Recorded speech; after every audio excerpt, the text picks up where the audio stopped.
Students, welcome to Genic education G saviour mathematics 01 plan. तो कैसे हैं सब आप लोग? सबसे पहले सबको good evening, good evening, good evening. मेरी तरफ से सबको गुड इवनिंग। जिसने भी कमेंट में लिखा है गुड इवनिंग, उन सबको एक साथ मेरी तरफ से गुड इवनिंग। और सबसे पहले इस वीडियो को, सेशन को लाइक करो और अपने स्टूडेंट्स कम्युनिटी में इसको शेयर कर दो। कितने स्टूडेंट्स मुझे दिख रहे हैं? मैं समझ सकता हूं कि अभी आप बीच में तो फ्री थे, लेकिन अभी मशीन्स की क्लास लग गई है जी सेवियर में, तो आप क्या कर रहे हो, 3-3 बार आपको आना पड़ता है। एक सुबह को 6 बजे मैं देखता हूं 100 के आसपास स्टूडेंट्स होते हैं, तो मुझे कभी कभी लगता है ये वही 100 स्टूडेंट्स हैं जो मैथ्स में आते हैं। अभी पता नहीं इस बात में कितनी सच्चाई है। मैं यहाँ पे खुद को क्यों नहीं देख पा रहा हूँ? ओके, मैं देख पा रहा हूँ, ठीक है, मैं देख पा रहा हूँ बिल्कुल अच्छी तरीके से। ओके, तो गुड इवनिंग, गुड इवनिंग, ठीक है सबको गुड इवनिंग। असाइनमेंट कंप्लीट नहीं हुआ, कोई बात नहीं, और मैंने ऐसा बोला भी नहीं था कंप्लीट करना, क्योंकि अभी दिन को ही अपलोड हुआ था और उसमें 21 क्वेश्चन थे, तो और लेक्चर भी 8 आपको देखने थे, तो डिफिकल्ट था वो कंप्लीट करना डिफिकल्ट था। इसलिए तुम क्या करना, आज का भी टाइम में दे देता हूं, कल दोपहर तक तुम उसको सॉल्व करना। कल दोपहर तक सॉल्व करना, उस मींस क्या करूंगा मैं, कल दोपहर तक तुम असाइनमेंट वही सॉल्व करना। आज मैं कोई नया असाइनमेंट नहीं देने वाला हूं, तो वही असाइनमेंट करो जो अभी दिया गया है, वही करो। कुछ जो इसके क्वेश्चंस हैं जो मैं आज कॉन्सेप्ट करवाऊंगा, जो आज के लेक्चर में एक्चुअली जो मैं कॉन्सेप्ट करवाने वाला हूं, उसका क्वेश्चन नंबर 17 असाइनमेंट में, वो ऑलरेडी मैंने दे दिया है, वो उस कॉन्सेप्ट से रिलेटेड ही है और गेट का क्वेश्चन है। तो 17 नंबर क्वेश्चन जो कॉन्सेप्ट मैं आज पढ़ाने वाला हूं उसके रिलेटेड ही है, वो तुम कर लेना। तो आज का भी जो टॉपिक है वो कल के असाइनमेंट में मैंने ऑलरेडी दे दिया है। और आपको 250 डेज प्लान में आज रात क्या देखना है, कल क्या देख के आना है, 1-2 लेक्चर वो मैं बताऊंगा, क्योंकि कल हम इंटीग्रल कैलकुलस चालू करने वाले हैं। आज हमारा डिफरेंशियल कैलकुलस का पार्ट खत्म हो जाएगा। आप पीवाईक्यू लगा के देखोगे कैलकुलस के, डिफरेंशियल कैलकुलस के, तो देखोगे ज्यादातर क्वेश्चंस लिमिट से आते हैं, कंटिन्यूटी से आते हैं, डिफरेंशियल से आते हैं और मैक्सिमा या मिनिमा के कॉन्सेप्ट से आते हैं। इन्हीं में अभी जो रिसेंट मींस पास्ट में आप पेपर्स देखोगे तो कैलकुलस में ज्यादा प्रोबेबिलिटी क्वेश्चंस आने की होती है मैक्सिमा एंड मिनिमा से, एंड कंटिन्यूटी एंड डिफरेंशिएबिलिटी और लिमिट से। तो ये 4 टॉपिक अगर कर लिए तो मोस्ट प्रोबेबली 2 मार्क्स आपके वहां से आने वाले हैं, और ओवरऑल कैलकुलस से 2 से 3 मार्क का ही आएगा, ज्यादा नहीं आएगा, क्योंकि 13 मार्क्स हैं 5-6 चैप्टर में। ऑलमोस्ट मैथ्स में देखा गया है कि क्योंकि आपके पास 5 चैप्टर हैं, तो 13 में से 5 चैप्टर मतलब ऐसा 2-2 मार्क तो हर चैप्टर में से कम पूछेगा ही।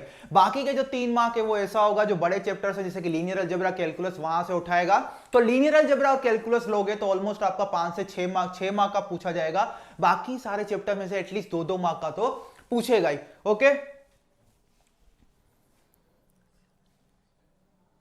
सब देखो, आराम से देखो, सब आराम से देखिए। अपना मशीन का भी अभी लगता है स्टूडेंट सारे भाग चुके हैं, क्योंकि मशीन का अभी लेक्चर खत्म हुआ, सेशन थोड़ी देर पहले ही एंड हुआ है, तो ऐसा मुझे प्रतीत हो रहा है। सर यहाँ 1 या 2 असाइनमेंट मिक्स टाइप का दे दीजिए। ये जो असाइनमेंट मांग रहे हैं आप मिक्स टाइप का असाइनमेंट, वो जब पूरा कैलकुलस खत्म होगा तो मैं 2 असाइनमेंट आपको 25 या 30 क्वेश्चन के पूरे दूंगा मिक्स करके सारे चैप्टर्स के, तो उसके बारे में टेंशन ना लें। अभी मैं चाहता हूं आप चैप्टर वाइज अच्छे से कमांड कर ले हर टॉपिक्स पे। उसके बाद में जब आप पूरा रिवीजन कंप्लीट कर देंगे, आपके 5 चैप्टर कंप्लीट हो जाएंगे, जो कि इस वीक में हो जाएंगे। उसके बाद में आपको मिक्स टाइप के क्वेश्चंस के भी असाइनमेंट दूंगा, 2 असाइनमेंट 30-30 या 25-25 क्वेश्चंस के, जिसमें सारे चैप्टर्स के क्वेश्चंस क्या होंगे, मिक्स होंगे। ओके, कम्युनिकेशन कब स्टार्ट होगा उसका मुझे कोई आइडिया नहीं है, मुझे सिर्फ अपना ही यहाँ पे अभी तक तो आइडिया है मैथ्स का। तो कम्युनिकेशन का कब स्टार्ट होगा वो मुझे कुछ नहीं पता अभी, बस ये जो मशीन चल रहा है और मैथ्स चल रहा है। मैथ्स 5-6 दिन और चलेगा, क्योंकि आज डिफरेंशियल कैलकुलस कंक्लूड हो जाएगा और 2-3 दिन में इंटीग्रल कैलकुलस कंक्लूड हो जाएगा, और मुझे वेक्टर कैलकुलस में एक ही लेक्चर लेना है, ग्रीन्स थ्योरम का। ओके, तो चलो एक बात मुझे बता दो सिर्फ, 250 डेज प्लान सबने देख लिया जो मैंने होमवर्क दिया था? 250 डेज प्लान सबने देख लिया जो मैंने होमवर्क दिया था? कृपया करके मुझे बता दें, कृपया करके मुझे यहां पे कमेंट करके बता दें। जो 250 डेज प्लान मैंने आपको होमवर्क में दिए थे, 8 लेक्चर, 8 से 9 लेक्चर थे, नहीं 9 लेक्चर से 23 to 31 जितना मुझे याद है, वो सब आपने देख लिया कि नहीं? कृपया करके मुझे बताएं। पूरा टास्क कंप्लीट कर लिया था 250 डेज वाला? आपके जो असाइनमेंट्स आते हैं जी सेवियर में, चाहे कोई भी सब्जेक्ट हो, मशीन या इंजीनियरिंग मैथमेटिक्स, आपको असाइनमेंट टेलीग्राम ग्रुप में ही मिलेगा। और सॉरी, आपको असाइनमेंट मिलेगा जेनिक लाइव ऐप में। टेलीग्राम ग्रुप में कोई भी असाइनमेंट अपलोड नहीं होता है। अगर असाइनमेंट अटेम्प्ट करना है तो जेनिक लाइव ऐप डाउनलोड करो, वहां पे जाके रजिस्ट्रेशन करो। कंप्लीट सक्सेसफुली वेरिफिकेशन के बाद आपको क्या मिल जाएगा, वहां पे असाइनमेंट दिख जाएगा। वहां पे एक तो आपको क्या फ्री का प्लान है, जी सेवियर प्लान, वो आप परचेस कर लो, वो फ्री ऑफ कॉस्ट है। उसके अंदर जाके देखोगे तो सब्जेक्ट वाइज आपको टैब दिखेगा, राइट कॉर्नर में, राइट मोस्ट कॉर्नर में एक एरो दिखेगा, वहां पे क्लिक करोगे तो आपके असाइनमेंट्स वहां पे दिख जाएंगे। रिमेनिंग है तो देख लेना, अगर असाइनमेंट रिमेनिंग है तो देख लेना, और सॉरी वीडियोस रिमेनिंग है तो देख लेना, क्योंकि आज हम पार्शियल डेरिवेटिव्स का कॉन्सेप्ट पढ़ेंगे और गेट के 2 क्वेश्चंस में करवाऊंगा। और एक मैक्सिमा, अगर आपके पास एक फंक्शन है जिसमें 2 इंडिपेंडेंट वेरिएबल है, जो आपने 250 डेज का वीडियो देखोगे उसमें जो मैक्सिमा मिनिमा का कॉन्सेप्ट समझाया है वो सिंगल वेरिएबल फंक्शन का है। अभी हम देखेंगे कि अगर आपके फंक्शन में 2 इंडिपेंडेंट वेरिएबल हैं तो उसकी मैक्सिमम या मिनिमम वैल्यू कैसे फाइंड कर सकते हैं। अगर आपके पास एक फंक्शन है जिसमें एक से ज्यादा इंडिपेंडेंट वेरिएबल है तो वहां पे हम डेरिवेटिव टर्म नहीं, पार्शियल डेरिवेटिव वाला टर्म यूज करेंगे। ये क्या होता है, चलिए हम एग्जांपल के थ्रू यहां पे थोड़ा समझते हैं। लेट अस से मेरे पास एक एग्जांपल, एक फंक्शन है z is equal to F of X comma Y. z किसका फंक्शन है, एक्स और वाई का, और इसकी वैल्यू है X square plus Y square minus 2xy, X square plus Y square minus 2xy। ये क्या है, एक मेरा फंक्शन है जिसमें 2 इंडिपेंडेंट वेरिएबल है x एंड y, और z क्या है यहाँ पे, डिपेंडेंट वेरिएबल। तो देखो जब हम सिंगल इंडिपेंडेंट वेरिएबल की बात करते हैं, late us say y is equal to F of X is equal to let us say X square plus 2x plus 3। ये एक फंक्शन है y is equal to F of X is equal to X square plus 2x 3। ये क्या है, single variable function है। यहां पे independent variable क्या है, सिर्फ x है। और मैं आपको बोलूं कि इसका डेरिवेटिव निकालो, फर्स्ट डेरिवेटिव, तो सिंपली आप क्या लिखोगे, y dash is equal to D by D x of F of X is equal to 2x plus 2। ये क्या हो गया, first derivative of F of X with respect to independent variable x। और simply हम ऐसा नहीं बोलते with respect to x, simply हम बोलेंगे क्योंकि हमें पता है यहां पे इंडिपेंडेंट वेरिएबल एक ही दिख रहा है x, तो मैं बाय डिफॉल्ट ही मान के ही चलूंगा, इसका डेरिवेटिव निकालूंगा, फर्स्ट डेरिवेटिव, सेकंड डेरिवेटिव या थर्ड डेरिवेटिव, वो किसके रिस्पेक्ट में निकालूंगा, x के रिस्पेक्ट में ही निकालूंगा। तो यहां पे सिंपल थी चीजें, अभी तक सिंपल थी चीजें। और आप जब मैक्सिमा एंड मिनिमा पढ़ते हो सिंगल वेरिएबल फंक्शन का, तो वहां पे आपको इसकी जरूरत पड़ती है, एफ डैश एक्स की आपको जरूरत पड़ती है, जिसको इज इक्वल टू 0 सेट करके आप स्टेशनरी या क्रिटिकल पॉइंट निकालते हो। तो यहां पे कोई झंझट ही नहीं था, यहां पे कोई भी झंझट नहीं था, लेकिन यहां पे झंझट आ गया, यहां पे बात आ गई, क्योंकि यहां पे 2 इंडिपेंडेंट वेरिएबल है। 2 इंडिपेंडेंट वेरिएबल है तो ऐसा नहीं है कि साइमल्टेनियसली आप दोनों के रिस्पेक्ट में इस फंक्शन का क्या ले लो, डेरिवेटिव ले लो। क्या ले लो, डेरिवेटिव ले लो। तो हमें क्या करना पड़ेगा, हमारे पास एक ही रास्ता है, अगर इसका डेरिवेटिव लेना है तो 1 बाय 1 लेना पड़ेगा। 1 बाय 1 का मतलब क्या है, पहले किसी एक इंडिपेंडेंट वेरिएबल के रिस्पेक्ट में लेना पड़ेगा, फिर किसी दूसरे इंडिपेंडेंट वेरिएबल के रिस्पेक्ट में लेना पड़ेगा, स्टेप बाय स्टेप। हम साइमल्टेनियसली दोनों इंडिपेंडेंट वेरिएबल के रिस्पेक्ट में डेरिवेटिव नहीं ले सकते। हमें पहले क्या करना पड़ेगा, पहले इसका डेरिवेटिव लेना पड़ेगा विथ रिस्पेक्ट टू एक्स, और फिर y को देखना पड़ेगा उसको कैसे ट्रीट करते हैं, फिर इंडिविजुअली इसका डेरिवेटिव लेना पड़ेगा विथ रिस्पेक्ट टू y, और x को हम किसी वे में क्या करेंगे, अज्यूम करेंगे, वो हम देखते हैं। तो इसलिए देखो, इसलिए यहां पे क्योंकि अगर आपका जो फंक्शन है उसमें इंडिपेंडेंट वेरिएबल x से ज्यादा है, तो वहां पे इसलिए टर्म आता है पार्शियल डेरिवेटिव। क्या आता है, पार्शियल डेरिवेटिव। लेकिन जब सिंगल वेरिएबल का केस था, जहां पे इंडिपेंडेंट वेरिएबल एक ही था, वहां पे सिंपली हम डेरिवेटिव टर्म यूज करते थे। लेकिन क्योंकि यहां पे एक से ज्यादा इंडिपेंडेंट वेरिएबल है और एट अ टाइम हम किसी एक वेरिएबल के रिस्पेक्ट में इसका क्या लेंगे, डेरिवेटिव लेंगे, इसलिए हम इसको क्या बोल रहे हैं, यूज कर रहे हैं word partial derivative. Partial derivative कहां से आया, पार्शियली, क्योंकि हम पार्शियली डेरिवेटिव कर रहे हैं इस फंक्शन का, क्योंकि हमारे पास एक से ज्यादा इंडिपेंडेंट वेरिएबल है, लेकिन हम डेरिवेटिव किसके रिस्पेक्ट में ले रहे हैं, सिर्फ एक इंडिपेंडेंट वेरिएबल के रिस्पेक्ट में एट अ टाइम, इसलिए हम इसको क्या नाम देते हैं, पार्शियल डेरिवेटिव। तो देखो लेटर से अभी मतलब हम नोटेशन क्या यूज करेंगे, वहां पे लिखते थे D by D x of F of X, यहां पे नोटेशन यूज करेंगे del F of del X. तो देखो यहां पे कैसे होगा, लेटर से मुझे क्या निकालना है, partial derivative of z with respect to x, with respect to x. तो यहाँ पे डेल यूज करेंगे, डी यूज नहीं करेंगे, दोनों के बीच में अंतर है, दोनों के बीच में अंतर है। तो del Z by del X का मतलब है कि आप इस फंक्शन का क्या ले रहे हो, partial derivative with respect to X, partial derivative with respect to x. तो याद रखो, अगर आपके पास मल्टी वेरिएबल फंक्शन है जिसमें इंडिपेंडेंट वेरिएबल एक्स से ज्यादा है और वहां पे आप किसी एक इंडिपेंडेंट वेरिएबल जो कि यहां पे एक्स है उसके रिस्पेक्ट में इस फंक्शन का अगर डेरिवेटिव ले रहे हैं, तो बाकी के जो इंडिपेंडेंट वेरिएबल्स है उनको हम कांस्टेंट अज्यूम करके चलेंगे। मैं फिर से रिपीट कर रहा हूं, जब इस फंक्शन का हम डेरिवेटिव लेंगे, partial derivative with respect to X, del F by del X, तो हम जो दूसरे इंडिपेंडेंट वेरिएबल है वो एक भी हो सकता है, एक से ज्यादा भी हो सकता है, उनको क्या मान के चलेंगे, कांस्टेंट मान के चलेंगे। क्या मान के चलेंगे, कांस्टेंट। क्लियर इतनी बात। तो इस फंक्शन का मुझे डेरिवेटिव निकालना है with respect to X, partial derivative. तो मैं y को, यहां पे दो ही इंडिपेंडेंट वेरिएबल है x और y, तो इन दोनों के बीच में ही खेल होगा। तो अगर मैं पार्शियल डेरिवेटिव ले रहा हूं इस फंक्शन का विथ रिस्पेक्ट टू x, तो मैं y को क्या मान के चलूंगा, कांस्टेंट मान के चलूंगा। क्या मान के चलूंगा, कांस्टेंट। तो मुझे बताओ एक्स स्क्वायर का डेरिवेटिव क्या होगा with respect to x, 2x होगा, प्लस वाई स्क्वायर का डेरिवेटिव क्या होगा विथ रिस्पेक्ट टू एक्स। अभी हमने क्या बोला, जब पार्शियल डेरिवेटिव लेंगे इस फंक्शन का विथ रिस्पेक्ट टू एक्स, तो y को क्या अज्यूम करेंगे, कांस्टेंट, और कांस्टेंट का डेरिवेटिव क्या होता है, जीरो। क्या होता है, zero.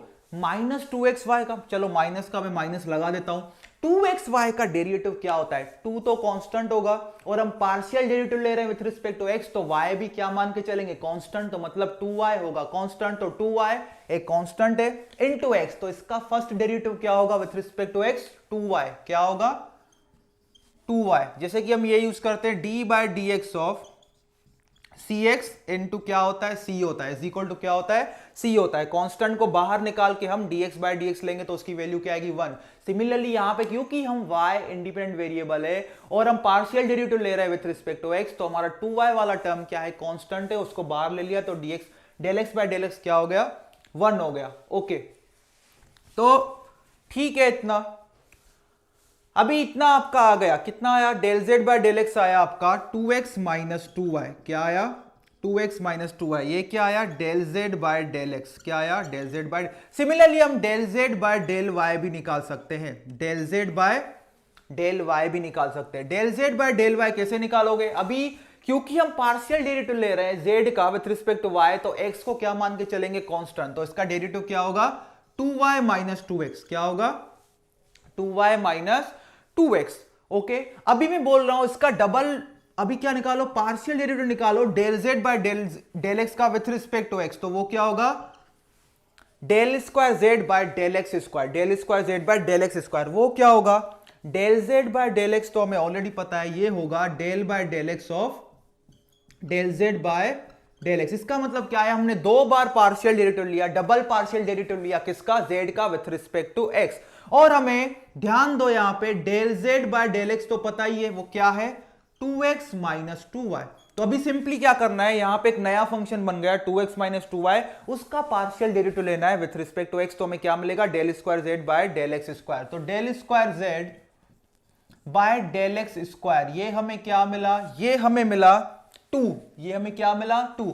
Similarly del square Z by del Y square, देखो हमें क्या मिलेगा, वो भी हमें 2 ही मिलेगा, वो भी हमें क्या मिलेगा, 2 ही मिलेगा। अभी यहां पे बताओ del square Z by del x into del Y, इसका क्या मतलब होता है, del square Z by del x into del Y का मतलब होता है कि आप पहले पार्शियल डेरिवेटिव लोगे जेड का विथ रिस्पेक्ट टू एक्स या वाई, ठीक है। चलो मैं पहले विथ रिस्पेक्ट टू एक्स लेता हूं, तो यहां पे समझो del square Z by del x into del Y का मतलब क्या होता है, आप पहले जेड का पार्शियल डेरिवेटिव लो विथ रिस्पेक्ट टू वाई, फिर जो नया फंक्शन आया उसका पार्शियल डेरिवेटिव लो विथ रिस्पेक्ट टू एक्स। इसको हम ऐसे भी लिख सकते हैं, del by del X of del Z by del Y, del Z by del Y. इसका मतलब क्या हुआ, पहले आप पार्शियल डेरिवेटिव लो जेड का विथ रिस्पेक्ट टू वाई, वो एक नया फंक्शन बना, उस नए फंक्शन का फिर से पार्शियल डेरिवेटिव लो विथ रिस्पेक्ट टू एक्स, तो आपको क्या मिलेगा, del square Z by del x into del Y. या इसको इक्वल में ऐसा भी लिख सकते हैं कि आप पहले पार्शियल डेरिवेटिव लो किसका, जेड का विथ रिस्पेक्ट टू एक्स, तो भी रिजल्ट सेम आएगा। पहले क्या लो, पार्शियल डेरिवेटिव लो जेड का विथ रिस्पेक्ट टू एक्स, फिर इस फंक्शन का पार्शियल डेरिवेटिव लो विथ रिस्पेक्ट टू वाई, तो भी आपको क्या मिल जाएगा, del square Z by del x into del Y. इसका मतलब क्या, del square Z by del x into del Y या del square Z by del y into del x, दोनों रिजल्ट्स क्या होंगे, सेम होंगे। दोनों रिजल्ट्स क्या होंगे, सेम होंगे। तो इस केस में देखो, अगर हमें del square Z by del x into del Y निकालना हो इस केस में, तो del Z by del X मुझे पता है कितना, 2x माइनस 2y। तो अभी इसका क्या लूंगा, partial derivative with respect to y। तो क्या आएगा इसका, अगर पार्शियल डेरिवेटिव लोगे विथ रिस्पेक्ट टू y तो आपको मिलेगा -2। क्या मिलेगा, -2 मिलेगा। तो यही फाइनल हमें आंसर हमें बस, अगर देखो अगर पार्शियल डेरिवेटिव्स में इतना कॉन्सेप्ट पता है, सिंपली देखो क्या करना है, पार्शियल डेरिवेटिव में कोई बड़ी चीज नहीं है, कोई यहां पे रॉकेट साइंस नहीं है। अगर हम पार्शियल डेरिवेटिव निकाल रहे हैं z का विथ रिस्पेक्ट टू x, तो इस फंक्शन का डेरिवेटिव लेंगे विथ रिस्पेक्ट टू x और y को क्या मानेंगे, कांस्टेंट मानेंगे। और अगर हम z का पार्शियल डेरिवेटिव ले रहे हैं विथ रिस्पेक्ट टू y, तो x को क्या मानेंगे, कांस्टेंट मानेंगे। Del square Z by del x square मतलब पार्शियल डेरिवेटिव ले रहे हैं z का 2 बार with respect to x। Del square Z by del Y square मतलब पार्शियल डेरिवेटिव ले रहे हैं जेड का विथ रिस्पेक्ट टू वाई 2 बार, double partial derivative of z with respect to y. Del square Z by del x into del Y मतलब क्या, पहले Z का पार्शियल डेरिवेटिव ले रहे हैं विथ रिस्पेक्ट टू वाई, फिर उस नए फंक्शन का क्या ले रहे हैं, partial derivative with respect to X. बस इतना ही हमें यहां पे समझना है। इसमें कुछ डाउट है तो बताइए।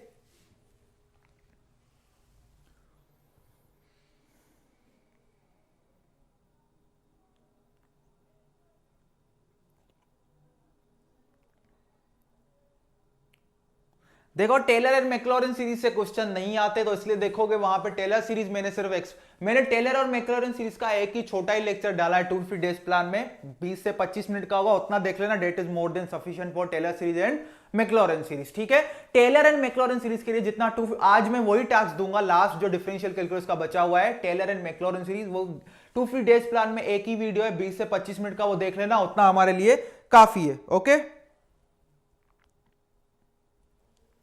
पार्शियल डेरिवेटिव हम कर चुके हैं, बिल्कुल हम कर चुके हैं, जब हम कहां पे थे, सीआर इक्वेशंस में, लेकिन वहां पे मैंने बताया था कि मैं इसको और डिटेल में वहां पे बताऊंगा कैलकुलस में। तो यहां पे समझ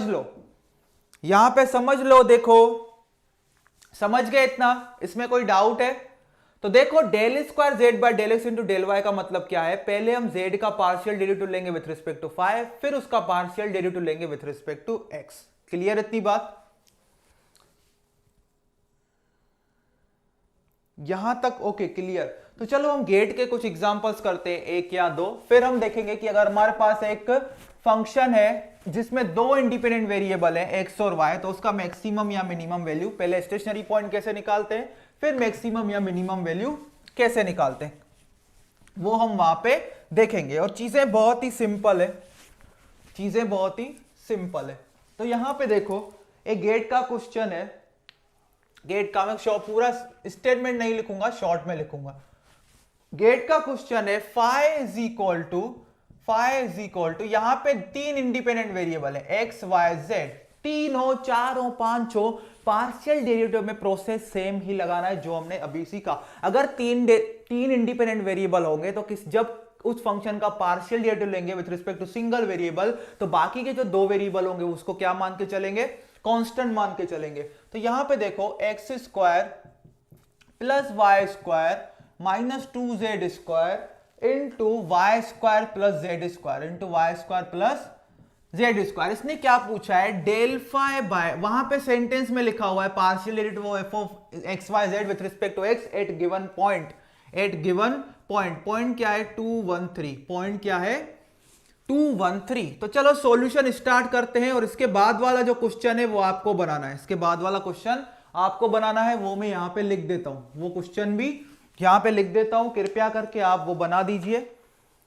क्वेश्चन गुम हो गया लेकिन मैं ढूंढ लूंगा। ओके, लेट ये भी गेट में पार्शियल डेरिवेटिव्स के बस 3-4 क्वेश्चन आए हैं, और मैक्सिमम मिनिमम के भी दो वेरिएबल के केस में 3 से 4 बार ही क्वेश्चन आए, वो आते थे 2010 से पहले, अभी तो पूछे भी नहीं जाते। लेकिन ये पार्शियल डेरिवेटिव के क्वेश्चन अभी रिसेंटली पूछे गए हैं 2018 में, 17 में, 19 में, और ये सिंपल पूछे जाते हैं। देखो आपको भी लगेगा अरे ये तो बहुत आसान क्वेश्चन था, गेट में पूछा जाता है 2-2 मार्क में।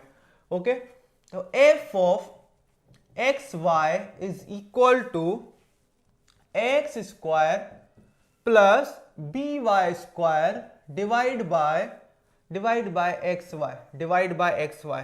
हमें कंडीशन क्या दी गई है, हमें कंडीशन दी गई है if del f by del x is equal to del f by del y is equal to del f by del y at x is equal to 0, sorry, at x is equal to 1 and y is equal to 2 and y is equal to 2। तो यहां पे ध्यान दो, क्या पूछा गया है, यहां पे फंक्शन दिया गया है जिसमें दो इंडिपेंडेंट वेरिएबल है, f of x Y is equal to X square plus B Y square by x Y.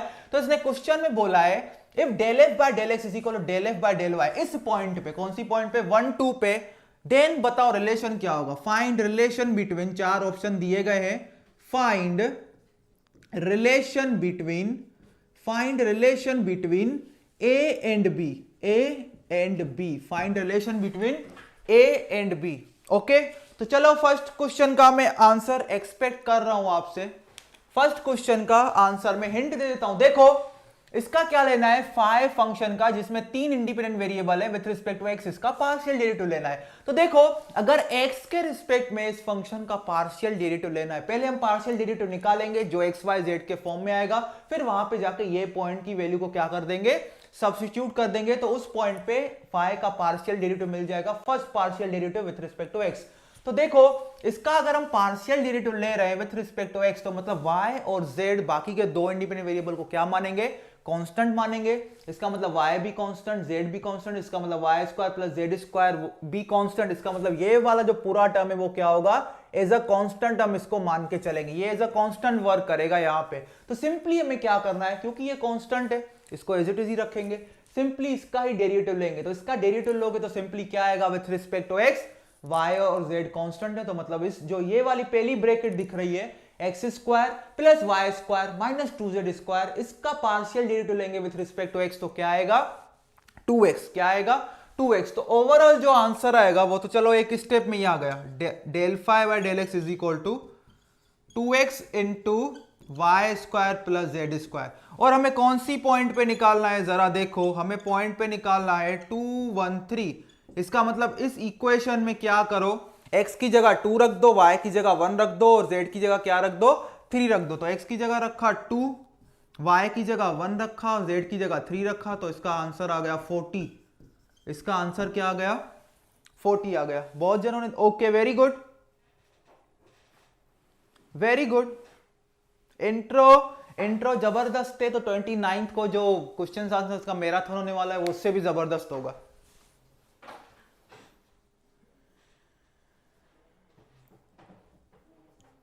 Okay चलो ये सेकंड वाले क्वेश्चन का मुझे आंसर दो। ए और बी के बीच में कोई रिलेशन आएगा, ए इज इक्वल टू 4b या a is equal to b by 4। पहले क्या करो, del F by del x निकालो, फिर del F by del y निकालो, फिर उन दोनों में ये वाला पॉइंट सब्स्टिट्यूट कर दो, दोनों को इक्वेट कर दो, तो ए और बी का कुछ एक रिलेशन आएगा, ए इज इक्वल टू 4b और a is equal to something, a is equal to something. तो इसमें भी मैं हिंट दे देता हूं, हिंट क्या कर दे रहा हूं कि ये जो ओवरऑल आपको फ्रिक्शन दिख रहा है इसको पार्शियल फ्रिक्शन में ब्रेक कर दो, x square by x y कर दो plus B Y square by x y कर दो, नहीं तो इसका डेरिवेटिव लेने में प्रॉब्लम हो जाएगी।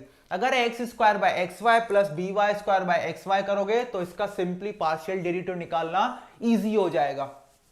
ओके तो इसमें बताओ क्या आएगा, इसका वेट कर रहा हूं मैं आंसर का। मेरी डिजिटल वॉच है 7:30:45। मैं 1 मिनट तक वेट करूंगा, 1 मिनट तक हम वेट करेंगे, बिल्कुल करेंगे।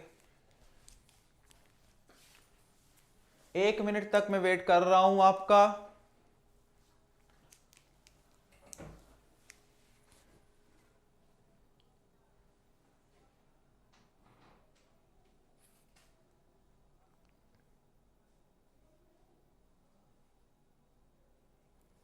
a is equal to 4b, very good, a is equal to 4b, बहुत अच्छे, बहुत बढ़िया। a is equal to 4b is the correct answer, is the correct answer. a is equal to 4b is the correct answer. a is equal to 4b, जरा मुझे देखने दो, कहां गया पन्ना, कहां गया, हाँ, a is equal to 4b is the correct answer. अभी देखो एक स्टूडेंट ने पूछा है कि सर यहां पे देखो दो फंक्शन आपके प्रोडक्ट में है, तो क्या डेरिवेटिव में प्रोडक्ट रूल नहीं लगेगा। देखो डेरिवेटिव में प्रोडक्ट रूल कब लगता है, जब दोनों जो प्रोडक्ट में फंक्शन होते हैं वो क्या होते हैं, जो हमारा इंडिपेंडेंट वेरिएबल होता है उसके फंक्शन होते हैं। लेकिन यहां पे क्या कर रहे हैं, पार्शियल डेरिवेटिव जब आप ले रहे हो विथ रिस्पेक्ट टू एक्स, तो जो ये वाला टर्म है उसको तुम कांस्टेंट ट्रीट कर रहे हैं ना। जब पार्शियल डेरिवेटिव लेंगे विथ रिस्पेक्ट टू एक्स तो y और z क्या है, कांस्टेंट है। y और z मेरा कांस्टेंट है, तो y square plus Z square को भी मैं कांस्टेंट ट्रीट करूंगा। तो ये वाला जो टर्म है वो सिंपली इसको c मान लो, ये क्या है, c है। तो जब इसका पार्शियल डेरिवेटिव लोगे विथ रिस्पेक्ट टू x तो c मेरा बाहर निकाल सकता हूं, जैसे कि मैंने पहले बताया d of cx by dx क्या होता है, c इंटू डी एक्स। ऐसे देखो, ऐसे d by D x of f of x into c, इसका डेरिवेटिव क्या होता है, c into d by D x of f of x। तो यहां पे c ये है मेरा, क्योंकि जब मैं पार्शियल डेरिवेटिव ले रहा हूं फाई का विथ रिस्पेक्ट टू x तो मेरा y square plus Z square वाला टर्म कांस्टेंट है, उसको मैं c बोल देता हूं। तो मुझे पार्शियल डेरिवेटिव निकालना है सिर्फ इस फंक्शन का, क्योंकि ये तो कांस्टेंट है, मैंने बाहर फेंक दिया इसको, तो इसमें प्रोडक्ट रूल नहीं लगाना है।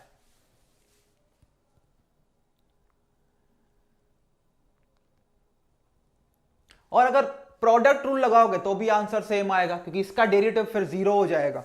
ओके,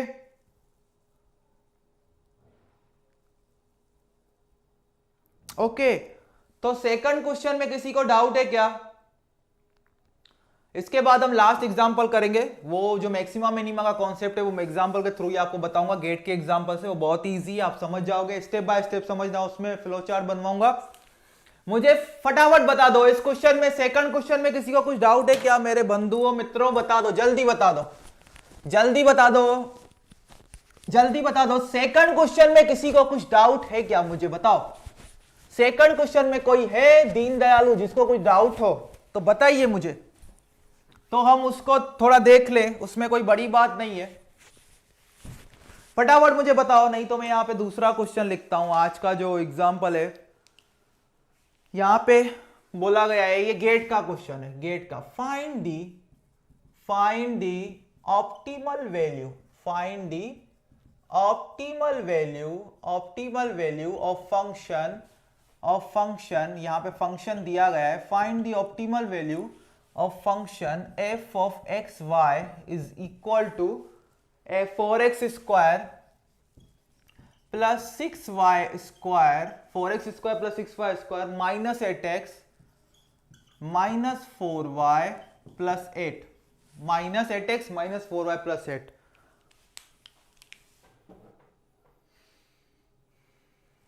चलो इसमें देखो डाउट है तो मैं क्लियर कर देता हूं, कोई बड़ी बात नहीं है। सबसे पहले del F by del x निकालो। सबसे पहले इसको देखो ब्रेक कर दो, मैंने पार्शियल यहीं पे ब्रेक कर देता हूं। क्या होगा, a x by y plus B y by x plus B y by x. ये क्या होगा, इसको मैंने पार्शियली ब्रेक कर दिया। X square by x y, एक एक्स नीचे ऊपर कैंसिल, तो क्या बचेगा, एक्स बाय वाई प्लस एक वाई वाई नीचे ऊपर कैंसिल, तो क्या बचेगा, plus B y by x. तो मैं अभी पार्शियल डेरिवेटिव ले रहा हूं एफ का विथ रिस्पेक्ट टू एक्स, तो देखो क्या होगा, अगर मैं इस फंक्शन का पार्शियल डेरिवेटिव ले रहा हूं विथ रिस्पेक्ट टू एक्स तो y को क्या मानूंगा, कांस्टेंट मानूंगा। तो पहले टर्म में देखो क्या होगा, a बाय वाई कांस्टेंट होगा, सिंपली x का डेरिवेटिव लेंगे तो क्या होगा 1, तो क्या आएगा a बाय 1। और यहां पे देखो b इंटू वाई कॉन्स्टेंट है, तो सिंपली हमें किसका डेरिवेटिव लेना है, 1 अपॉन एक्स का। उसका क्या होता है, माइनस 1 अपॉन एक्स स्क्वायर, तो ये क्या होगा minus b y by x square, minus b y by x square. इसमें ये वाला पॉइंट सब्स्टिट्यूट कर दो, x is equal to 1 and y is equal to 2, तो क्या होगा a by 2 minus 2b, a by 2 minus 2b। अभी simply del F by del y निकालो, del F by del y. तो डेल एफ बाय जब del y निकालेंगे तो हमारा x क्या होगा, कांस्टेंट होगा, तो x मेरा कांस्टेंट होगा, तो सिंपली 1 बाय वाई का डेरिवेटिव लेंगे, वो क्या होगा minus a x by y square, minus a x by y square plus b by x मेरा कांस्टेंट होगा। y का डेरिवेटिव लोगे एक बार क्या आएगा, 1 आएगा विथ रिस्पेक्ट टू y, तो क्या बचा प्लस b बाय एक्स। यहां पे भी ये वाला पॉइंट सब्स्टिट्यूट कर दो, क्योंकि इसने बोला है ये दोनों कब इक्वल होंगे, इस पॉइंट पे, इस पॉइंट पे। तो यहां पे भी ये वाला पॉइंट सब्स्टिट्यूट करो, x is equal to 1, y is equal to 2, तो क्या होगा minus a by 4, minus a by 4 plus क्या होगा, प्लस ध्यान दो, प्लस होगा आपका b बाय एक्स।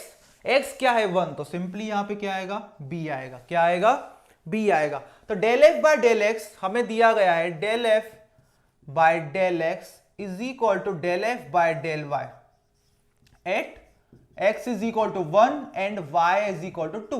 तो हमने दोनों निकाल दिया, देखो a बाय 2 माइनस 2b, ये किसके बराबर होगा, माइनस ए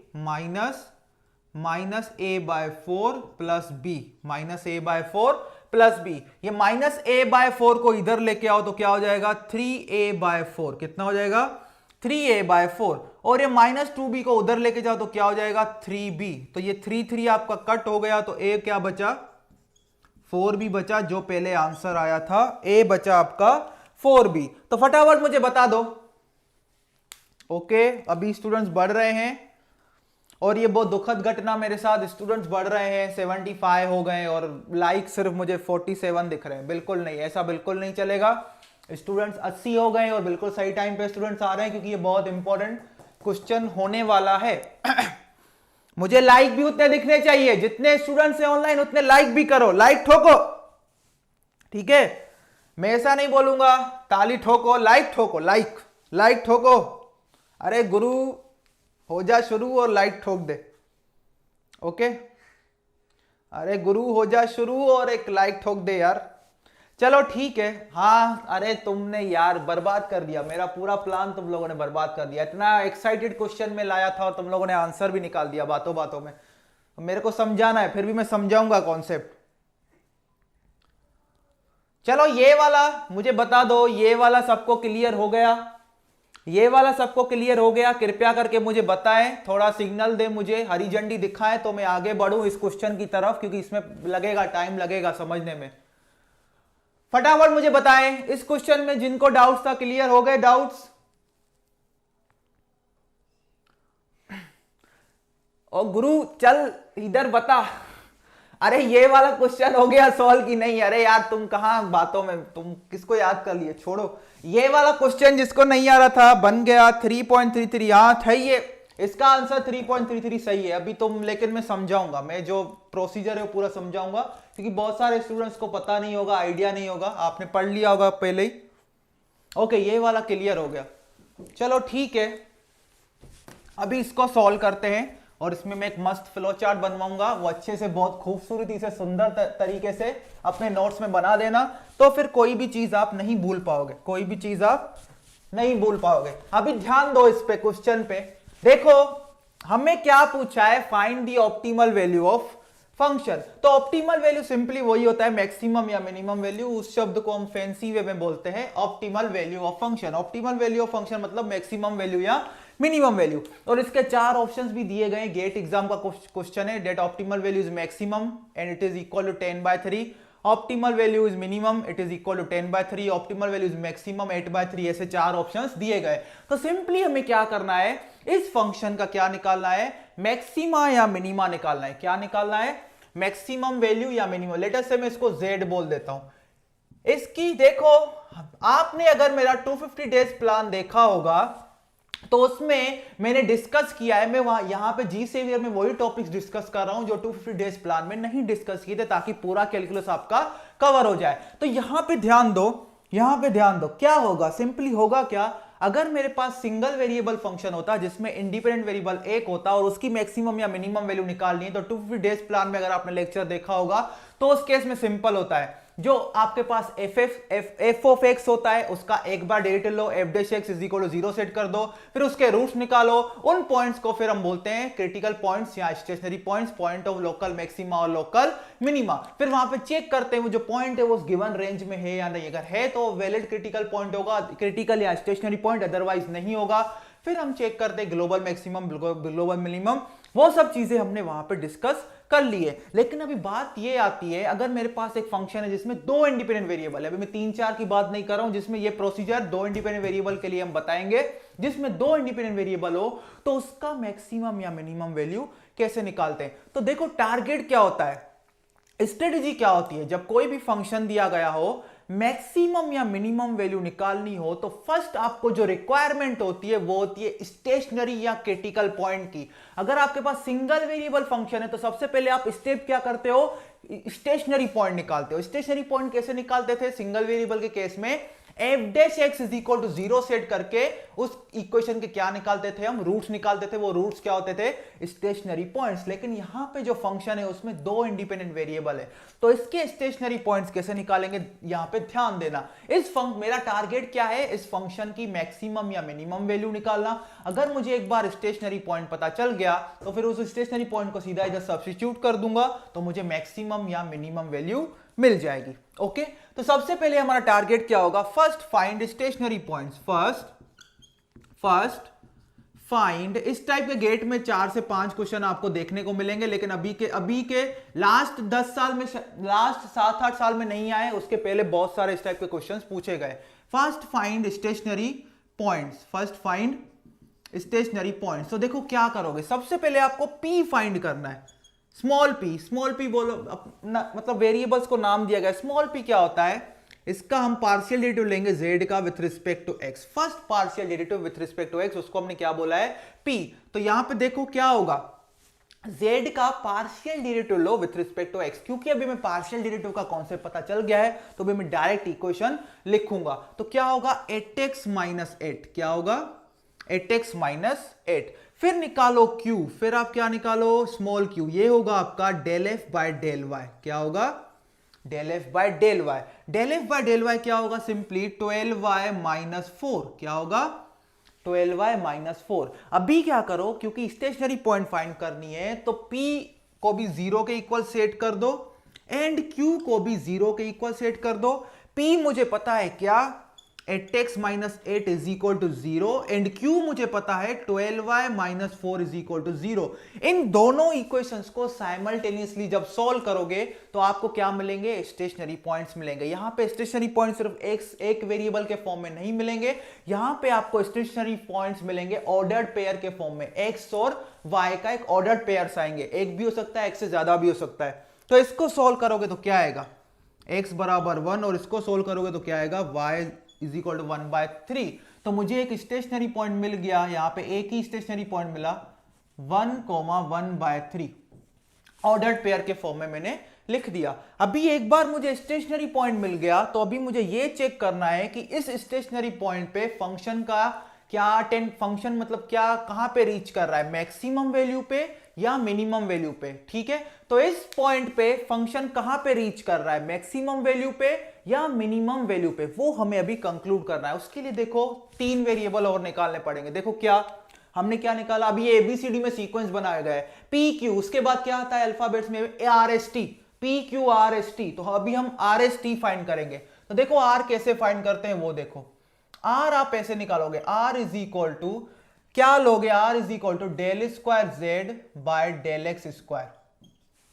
अभी चलो इसको मैं थोड़ा सिस्टमेटिकली लिख देता हूं, मतलब पॉइंट, ताकि आपको नोटबुक में याद रहे, फाइंड इसको मैं बोल देता हूं, स्टेशनरी पॉइंट को नाम दे देता हूं ए कोमा बी। क्या, a comma b. Find are s and t at a comma b, मतलब stationary point, a comma b मतलब मेरा स्टेशनरी पॉइंट। तो हमें क्या फाइंड करना है, आर हम देखेंगे कैसे फाइंड करेंगे, लेकिन आर को कौन सी पॉइंट पे फाइंड करना है, इस पॉइंट पे। सिमिलरली एस एंड टी को भी, आर एस एंड टी को इस स्टेशनरी पॉइंट जो हमें मिला पी एंड क्यू को सॉल्व करके उस पॉइंट पे फाइंड करना है। तो आर देखो क्या होता है, आर सिंपली आपका होता है जेड का 2 बार डेरिवेटिव लो विथ रिस्पेक्ट टू एक्स, 2 बार डेरिवेटिव लो विथ रिस्पेक्ट टू एक्स। तो एक बार तो डेरिवेटिव ले लिया था जेड का विथ रिस्पेक्ट टू एक्स, क्या आया था 8x माइनस 8 जो कि p था। एक बार और डेरिवेटिव लो तो क्या आएगा, 8 आएगा। क्या आएगा, 8। फिर क्या निकालेंगे, ध्यान दो, फिर आप निकालोगे s, फिर आप क्या निकालोगे s क्या होता है आपका del square z by del x into del y, by del x into del y. ये भी हमने कॉन्सेप्ट देख लिया है, पहले z का पार्शियल डेरिवेटिव लो विथ रिस्पेक्ट टू y, और उसके बाद वो जो नया रिजल्ट आया उसका पार्शियल डेरिवेटिव लो विथ रिस्पेक्ट टू x। या तो z का पहले पार्शियल डेरिवेटिव लो विथ रिस्पेक्ट टू x, फिर पार्शियल डेरिवेटिव लो विथ रिस्पेक्ट टू फाई, दोनों आंसर क्या होते हैं, सेम होते हैं। तो चलो मैं यहां से देख भी सकते हो डेल, ओके यहां पे मैं z लिख देता हूं क्योंकि मैं हर जगह z यूज कर रहा हूं, f यूज करोगे तो भी कोई नहीं, सेम ही चीज सेम है, क्योंकि z कोई f कोई मैंने z माना है। तो यहां पे देखो del z by del x पता है, तो del square z by del x into del Y का मतलब क्या होता है, अगर आपको del z by del x पता है, अभी इस फंक्शन का मतलब p का पार्शियल डेरिवेटिव लेंगे विथ रिस्पेक्ट टू y, तो हमें क्या मिल जाएगा, del square Z by del x into del y. तो इसका पार्शियल डेरिवेटिव लोगे विथ रिस्पेक्ट टू वाई तो क्या आएगा, जीरो आएगा। क्या आएगा, जीरो। तो एस मुझे मिल गया जीरो।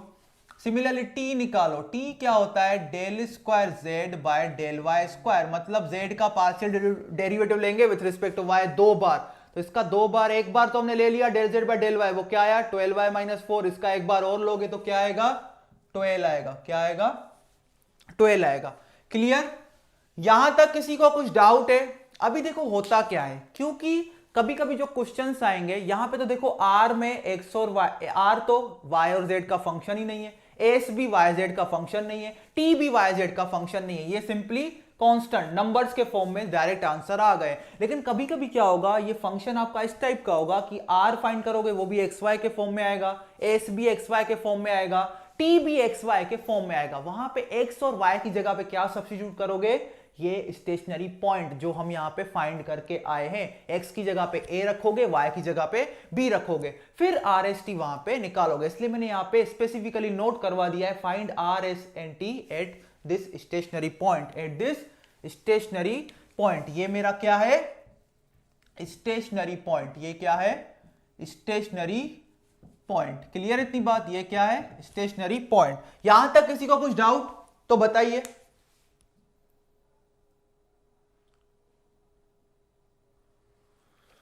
यहां पे किसी को, यहां पे फटाफट बताओ, यहां पे फटाफट बताओ किसी को, यहां तक किसी को कुछ डाउट है? क्योंकि आगे मैं कंडीशन लिखवाऊंगा, 4 कंडीशन। वो condition are t minus S, R T और एस पे, एस में से ही निकलेगी वो कंडीशन आर टी और एस पे ही डिपेंड करता है कि आपका ये कंक्लूड करने के लिए कि इस स्टेशनरी पॉइंट पे फंक्शन क्या होगा, मैक्सिमम वैल्यू अटेन करेगा या मिनिमम। जैसे कि हमने देखा था, जैसे कि सिंगल वेरिएबल के केस में क्या था, डबल डेरिवेटिव टेस्ट करते थे। अगर डबल डेरिवेटिव स्टेशनरी पॉइंट पे लेस देन 0 आता है तो वो पॉइंट क्या होता है, लोकल मैक्सिमा का पॉइंट होता है। और अगर डबल डेरिवेटिव क्रिटिकल पॉइंट पे ग्रेटर देन 0 आता है तो वो क्या होता है, वो पॉइंट लोकल मिनिमा का पॉइंट होता है। क्लियर।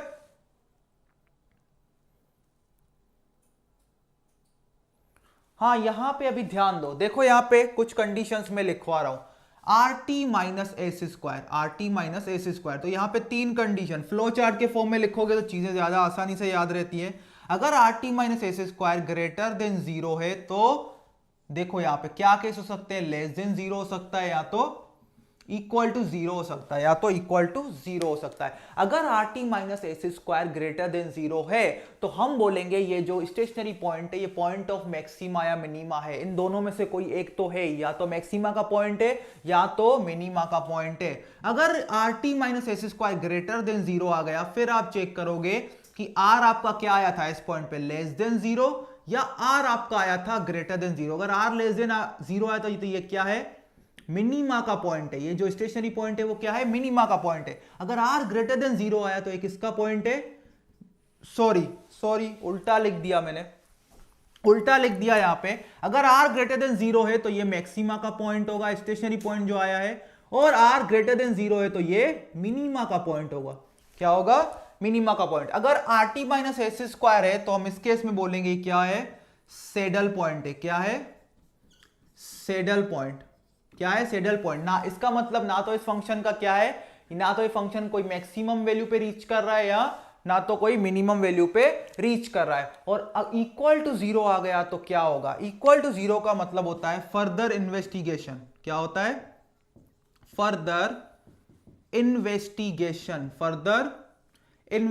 फर्दर इन्वेस्टिगेशन का मतलब यह है कि मुझे इस फंक्शन का मैक्सिमम या मिनिमम वैल्यू फाइंड करना था, लेकिन क्योंकि ये जो मैंने मेथड एडॉप्ट किया इसमें are t minus S square 0 के इक्वल आ गया, तो मतलब इस मेथड की हेल्प से इस पर्टिकुलर फंक्शन का मैं मैक्सिमम या मिनिमम वैल्यू नहीं निकाल सकता। तो इसलिए मुझे कुछ और आइडियाज लगाने पड़ेंगे और अगड़म तिगड़म लगाने पड़ेंगे मैक्सिमम या मिनिमम वैल्यू फाइंड करने के लिए। बस इतना ही। तो ये फ्लो चार्ट माइंड में रख लेना, ये फ्लो चार्ट माइंड में रख लेना। इसका मतलब अगर ऑप्टिमल वैल्यू पूछा है तो मतलब मैक्सिमम या मिनिमम वैल्यू पूछा है तो मैक्सिमम या मिनिमम वैल्यू इस फंक्शन का तभी एग्जिस्ट होगा जब r t minus S square हर इस स्टेशनरी पॉइंट पे क्या हो, ग्रेटर देन 0 हो। मैक्सिमम या मिनिमम बाद की बात है, लेकिन पहले बात यह आती है क्या दोनों में से कोई एग्जिस्ट होने का चांस है, तो दोनों में से कोई एग्जिस्ट होने का चांस तभी है जब r t minus S square क्या हो, ग्रेटर देन जीरो हो। अगर are t minus S square greater than zero आया मतलब इस स्टेशनरी पॉइंट पे इस फंक्शन का या तो मैक्सिमम वैल्यू होगा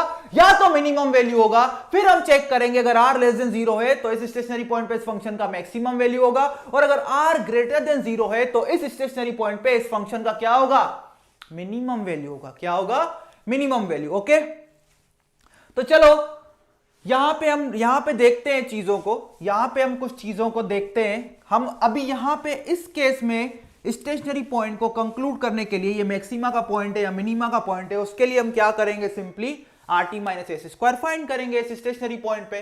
तो इस स्टेशनरी पॉइंट पे अगर मैं आर टी, मुझे आर पता है, टी पता है, एस पता है, तो इस स्टेशनरी पॉइंट पे बताओ are t minus S square क्या होगा। आर मुझे पता है 8, टी मुझे पता है 12 और एस मुझे पता है 0, तो ये क्या होगा 96। क्या होगा 96, जो कि ग्रेटर देन 0 है। तो फ्लो चार्ट में जाओ, जैसे सी लैंग्वेज में फ्लो चार्ट पढ़ते थे, तो कौन सी कंडीशन पे आ गया, मैं इस कंडीशन पे आ गया, इस कंडीशन पे आ गया, are t minus S square is greater than 0। इसका मतलब इस फंक्शन की मैक्सिमम या मिनिमम वैल्यू एग्जिस्ट होगी इस सेडल इस स्टेशनरी पॉइंट पे। लेकिन अभी मैक्सिमम वैल्यू होगी या मिनिमम वैल्यू होगी वो कैसे पता चलेगा, आर को देखो। अगर आर आपका लेस देन 0 है तो मैक्सिमम वैल्यू होगी, आर अगर ग्रेटर देन 0 है तो मिनिमम वैल्यू होगी। यहां पे आर 8 है जो कि क्या है, ग्रेटर देन 0। तो मतलब इसका मतलब क्या है, इस स्टेशनरी पॉइंट पे 1,1,3 पे function will have eight this stationary point 1,1/3 function will have minimum value, will have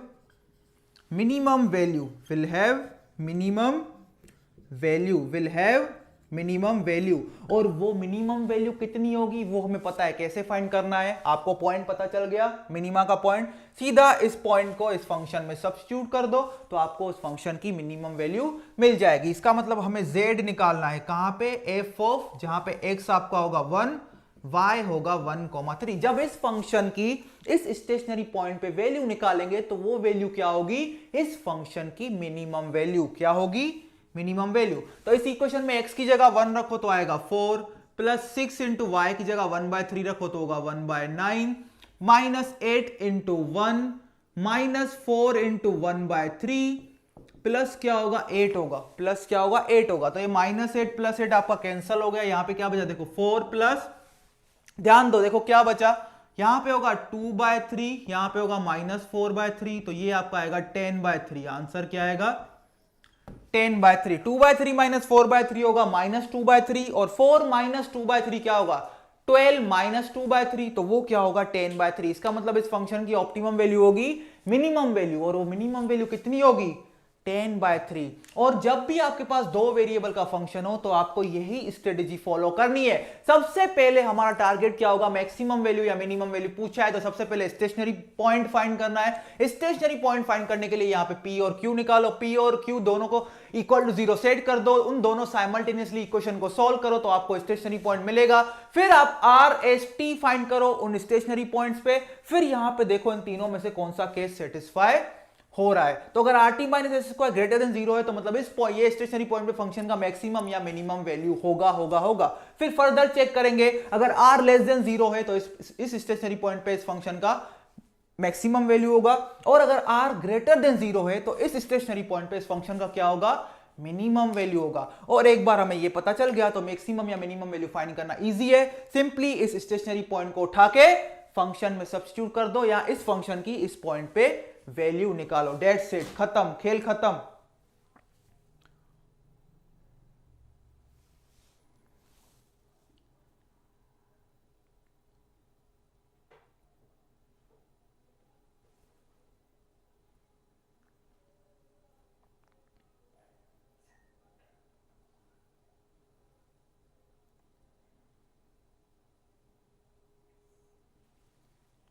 saddle point अगर आ गया इसका मतलब ना तो ये फंक्शन मैक्सिमम वैल्यू अटेन कर रहा है या तो मिनिमम वैल्यू अटेन कर, या तो ना तो मैक्सिमम वैल्यू अटेन कर रहा है या तो मिनिमम वैल्यू अटेन कर रहा है। अभी यहां पे आप प्रैक्टिकली थोड़ा इमेजिन करके सोचो कौन से टाइप का वो फंक्शन होगा, या ना तो उसकी मैक्सिमम वैल्यू हम डिफाइन कर पाएंगे ना तो मिनिमम वैल्यू हम डिफाइन कर पाएंगे। वो थोड़ा प्रैक्टिकली अभी तुम सोचना, ठीक है।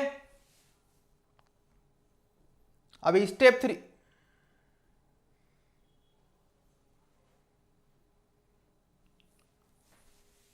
अभी स्टेप 3 कौन सा है? स्टेप 3 ये है, अगर RT minus S square is equal to 0 आ गया तो फर्दर इन्वेस्टिगेशन। इसका मतलब है कि हम इस मेथड से ये पता नहीं लगा पाए कि कहां पे इस फंक्शन की मैक्सिमम या मिनिमम वैल्यू होगी और कितनी होगी, तो हम कुछ और प्रोसीजर करेंगे, कुछ और प्रोसेस लगाएंगे। क्लियर इतनी बात? तो देखो आज के सेशन में इतना ही था। अगर आपके पास 2 वेरिएबल का फंक्शन है तो मैक्सिमम या मिनिमम वैल्यू हम कैसे निकाल सकते हैं। क्लियर इतनी बात? और आपको मैं एक चीज और बता दूं, 250 डेज में आपको कौन सा नंबर का लेक्चर देखना है वो मैं आपको बता देता हूं। देखो यहां पे थोड़ा बने रहो क्योंकि मुझे तो याद नहीं है। तो 250 डेज प्लान में आपको कौन सा लेक्चर देखना है 1 मिनट में आपको बता देता हूं, वो देख लेना। तो आपका डिफरेंशियल कैलकुलस यहां पे खत्म हो जाएगा। और क्योंकि अभी लेक्चर सेशन एंड होने का टाइम हो चुका है, तो अगर कोई भी फर्दर आपको डाउट है तो आप टेलीग्राम ग्रुप में पूछ लेना। अगर आपको कोई और डाउट है तो आप टेलीग्राम ग्रुप में पूछ लेना, वहां मैं आपको रिप्लाई दे दूंगा। अगर टेलीग्राम ग्रुप में आप नहीं है तो नीचे लिंक दिया गया है, आप आ जाइए। और नहीं तो फिर और कोई चैनल नहीं है मेरे साथ कम्युनिकेट करने का। ओके, तो मैं आपको बता रहा हूं यहां पे आपको देखना है lecture number 30 and 31। Lecture number 30 and 31, lecture number 30 250 days plan का लेक्चर नंबर 30 एंड 31 देख लेना, 250 डेज प्लान का। ठीक है, 250 डेज प्लान का लेक्चर नंबर 30 एंड 31 आप देख लेना। उसके बाद आज ही देख लेना, कल तक खत्म कर देना। उसके बाद डिफरेंशियल कैलकुलस खत्म हो जाएगा। मैं कोई नया असाइनमेंट नहीं देने वाला हूं। इस टॉपिक के रिलेटेड जो क्वेश्चन है, एक ही क्वेश्चन है, डिस्टेंस वाला, मिनिमम या मैक्सिमम डिस्टेंस वाला, वो ऑलरेडी डला हुआ है। और बाकी पार्शियल डेरिवेटिव के 1-2 क्वेश्चन में नेक्स्ट असाइनमेंट में इंटीग्रल कैलकुलस में डाल दूंगा। और कल का जो हमारा सेशन होगा वो होगा कि अगर हमारे पास सिंगल इंटीग्रल हो तो वो कैसे सॉल्व करना है। उसके बाद डबल इंटीग्रल के लेक्चर्स कहां पे दिए गए हैं, आपको 250 डेज प्लान में दिए गए हैं। उसके बाद हम पढ़ेंगे ट्रिपल इंटीग्रल पे। मैं एक लेक्चर आपको गेट का जो भी 2020 में एग्जांपल आया इसी ब्रांच में, उसके थ्रू आपको सिखाऊंगा ट्रिपल इंटीग्रल कैसे फाइंड करते हैं। और एक चीज आती है बीटा एंड गामा फंक्शन, वो मैं एक पढ़ाऊंगा। तो इंटीग्रल कैलकुलस में बेस, और एक एरिया अंडर द कर्व। तो area under the curve, single integral, beta and gamma function और ट्रिपल इंटीग्रेशन, मतलब 4 लेक्चर आपके होंगे कहां पे, इंटीग्रल कैलकुलस के सेवियर में। और एक लेक्चर होगा ग्रीन्स थ्योरम पे। मतलब अभी बाकी के 5 दिन में हम पूरा मैथ्स खत्म कर देंगे। जैसे मैंने कल ही बोला था, अभी हमारे पास 1 वीक है, तो इस वीक में सैटरडे तक मतलब हमारा मैथमेटिक्स खत्म हो जाएगा। उसके बाद मैं आपको मिक्स टाइप के असाइनमेंट्स भी दूंगा। तो चलिए, आज स्टूडेंट्स पता नहीं क्यों कम दिख रहे हैं, लगता है मशीन्स बहुत पढ़ लिया। कोई बात नहीं, सब पढ़ते रहो और वीडियो बाद में देख लेना। अगर ऑनलाइन वीडियो रहे तो पता नहीं अनलिस्टेड हो जाएगा, प्राइवेट हो जाएगा, मुझे कोई भी आइडिया नहीं। अगर अवेलेबल होगा तो आप देख लेना। ठीक है, तो चलो मिलते हैं फिर कल इसी टाइम पे शाम को 7 बजे इंटीग्रल कैलकुलस के साथ। और उसमें मैं integral calculus first simple single integral तो आपको पता ही है, 12th में पढ़ चुके हो। मैं कुछ 3-4 गेट के एग्जांपल्स करवाऊंगा। ओके, और फिर नेक्स्ट सेशन में हम करेंगे एरिया अंडर दी कर्व। और अगर कल ही टाइम मिला तो कल ही हम कर देंगे एरिया अंडर दी कर्व। तो चलो मिलते हैं कल इसी टाइम पे शाम को 7 बजे। तब तक के लिए सबको गुड नाइट।